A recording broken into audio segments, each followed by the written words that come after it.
এক অটো চালক চোরের পিছু নিয়ে গুলি করলো, একজনের খুলি উড়ে গেল। কোর্ট কি রায় দিল? আত্মরক্ষা নাকি খুন? পুরো ঘটনাটা জানলে আপনার মাথা ঘুরে যাবে। পাণ্ডুরাং এক সাধারণ অটোওয়ালা।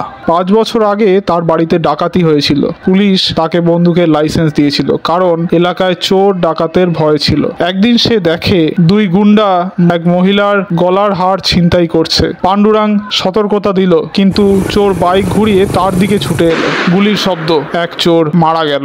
লোয়ার কোর্ট বলল খুন, হাইকোর্ট বলল আত্মরক্ষা, কিন্তু সুপ্রিম কোর্ট চূড়ান্ত রায় দিল। কেসটির নাম ছিল Pandurang Kalu Patil versus state of Maharashtra. পালানো চোরকে মারার অধিকার নেই, কিন্তু যদি সে তোমাকে আক্রমণ করে। চোর বাইক ঘুরিয়ে তাকে আক্রমণ করেছিল, তাই পাণ্ডুরাং জেল থেকে ছাড়া পেল। এই রায় ভারতের আত্মরক্ষার আইন বদলে দিল। আইন বন্ধু চ্যানেলটি সাবস্ক্রাইব করুন।